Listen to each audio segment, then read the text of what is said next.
В эфире итоговая программа новостей. Расскажем о главных событиях минувшего вторника. С вами Василий Радченко и коротко о темах выпуска. Режим самоизоляции никто не отменял. На улицах столицы с каждым днем становится все больше людей. Оперативный штаб бьет тревогу и предупреждает о последствиях такого отношения к режиму. Работа в круглосуточном режиме продолжается в аэропортах. Только за утро с рейсов госпитализировали 7 человек с температурой. Рядовые якутяне продолжают вносить свою лепту в борьбу с инфекцией. В Общероссийский народный фронт продолжают поступать маски и антисептики местного производства.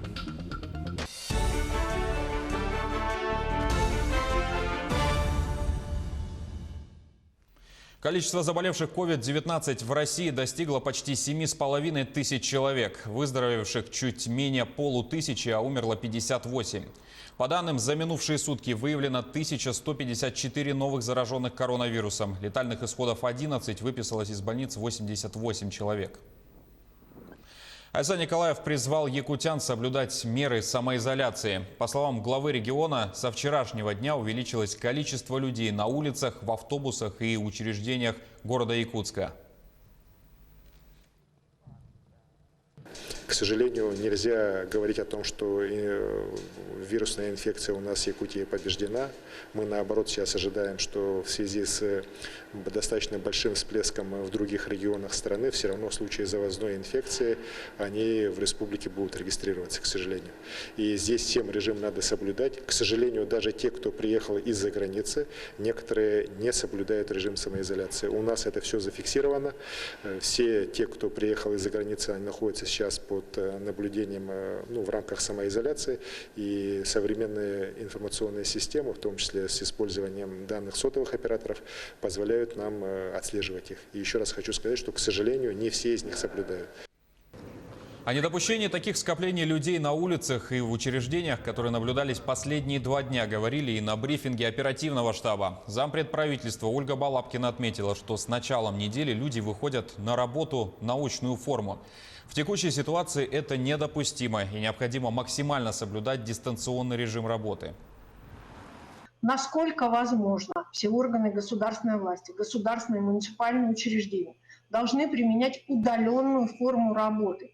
Только данная форма, удаленная форма работы позволит нам сохранить функционирование органов государственной власти, прежде всего, и сохранить баланс здоровья населения на территории Республики Саха-Якутия. Также Ольга Балабкина рассказала, что на этой неделе на улицах города стало много пожилых людей. С учетом того, что люди в возрасте находятся в особой зоне риска, такое в нынешней ситуации недопустимо. Основной группой, о которой мы заботимся с самого начала, являются пожилые граждане. Поэтому и установлены те правила, которые определены указом главы Республики Саха-Якутия, связанные с самоизоляцией наиболее уязвимых категорий граждан. Кому больше 65, кто непосредственно подвержен хроническим заболеваниям. Не выходите из дома. Каждый прилетающий в Якутск самолет встречают специалисты санитарно-карантинного пункта Роспотребнадзора. Пассажиры, прибывшие из зарубежных стран, помещаются на 2 недели в обсерватор. Перед выходом из зоны прилета каждый проходит экспресс-проверку и заполняет анкету. За процедурой своими глазами наблюдал Юрий Осипов. Самолет из Москвы произвел посадку в аэропорту Якутска. Пассажиры еще не вышли, но специалисты санитарно-карантинного пункта уже наготове. Они встречают самолеты в зоне прилета. Наших граждан Российской Федерации, которые приезжают из-за рубежа, направляем в обсерватор. А тех граждан, которые прибывают из регионов Российской Федерации, они идут на самоизоляцию на 2 недели. По сообщению сотрудников Роспотребнадзора, за время санитарно-карантинного контроля на самоизоляцию было направлено порядка 900 пассажиров. Также около 150 человек помещены в обсерватор.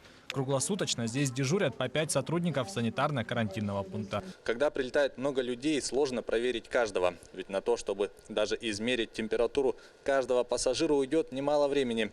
В этом сотрудникам Роспотребнадзора помогает тепловизионное оборудование. В потоке людей он сразу выявляет людей с повышенной температурой. При обнаружении пассажиров с недомоганиями или повышенной температурой их госпитализируют прямо из здания аэропорта. Даже сегодня, например, вот после того, как мы начали всех приезжающих из других регионов уже тоже регистрировать, вот сегодня, например, с рейсов мы 7 человек с высокой температурой госпитализировали. Сейчас у них будут браться анализы на предмет наличия инфекции, так? Но вот таких случаев каждый день у нас много. Аэропорт же продолжает работать в штатном режиме. Однако здесь усилен противоэпидемиологический контроль. Регулярно проводится санитарная обработка. В расчет берется все – стойки регистрации, кассы, зоны досмотра, офисные помещения и телетрапы. Аэропорт Якутск принимает все необходимые меры, направленные против распространения коронавируса. В аэропорту проводится дезинфицирующая уборка после каждого вылета и прилета. Места скопления пассажиров, в залах регистрации, прилета, зонах досмотра. Нанесены разметки для соблюдения дистанции не менее 1 метра друг от друга. Также не останавливается грузоперевозка. Как отметили в службе почтово-грузовых перевозок городского аэропорта, с начала года отмечается даже повышение объемов перевозимых грузов на 14%. Работа происходит в штатном режиме. Груз прибывает, размещается на грузовой терминал и выдается клиентам. Доступ на грузовой терминал в настоящее время свободный. Режим работы установлен с 8 утра до 18 вечера. Платный въезд и вход для посетителей отменили. Все прибывающие в республику обязаны на протяжении 2 недель находиться в самоизоляции. Эта мера касается всех жителей республики. Сегодня лучший способ борьбы с вирусом и его распространением – это самоизоляция. И находясь дома, вы можете спасти жизнь пожилых людей и людей с ослабленным здоровьем. Тех, по кому вирус бьет сильнее всего. Юрий Осипов, Джилустан Иннокентьев, Якутск. По-прежнему строгого соблюдения карантинных мер требуют в домах-интернатах. Как проходит самоизоляция в Алданском районе, расскажет Татьяна Вахнина. Дом-интернат для престарелых и инвалидов поселка Ленинский открытого типа, но сейчас двери заперты, в учреждении карантин. Прогулки и посещение проживающих исключены. Кроме того, введен масочный режим. По телефону нам удалось связаться с директором дома-интерната Татьяной Козиной. Проведена информационно-разъяснительная работа среди проживающих по профилактике коронавирусной инфекции. Также отменены все культурно-массовые мероприятия. Усилен дезинфекционный режим, то есть текущие уборки проводятся каждые 2 часа с применением диссредств. В доме-интернате проживают 55 человек. Необходимые запасы продовольствия, хозяйственных и бытовых принадлежностей имеются. На случай ухудшения ситуации, отметила директор, разработан комплекс мероприятий. Разработал план мероприятия по поводу самоизоляции учреждения. То есть сотрудники в количестве 10 человек на 14 дней, так называемая дежурная смена, остаются изолированные в стенах учреждения вместе с проживающими.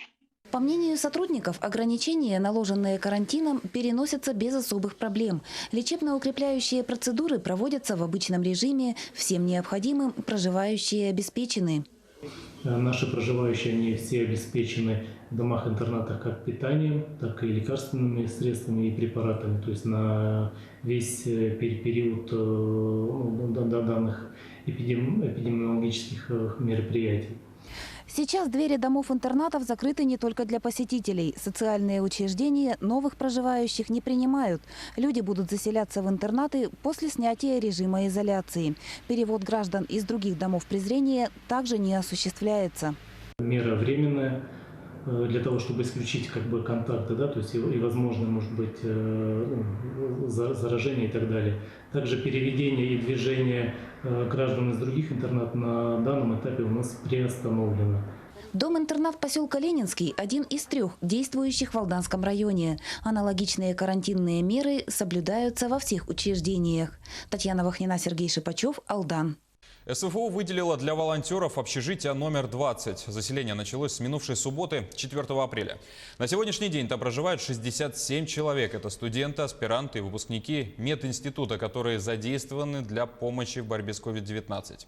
По решению ректора университета Анатолия Николаева для волонтеров было выделено одно общежитие, подготовлено 200 мест. На сегодня заселено 20 волонтеров. Тех студентов, которые проживали ранее, расселили в другой корпус.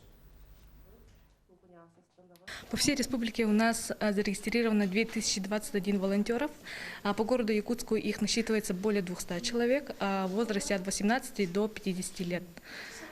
По заявкам у нас поступает больше 100 заявок, звонков, и отрабатываем в течение дня где-то 70-80% заявок.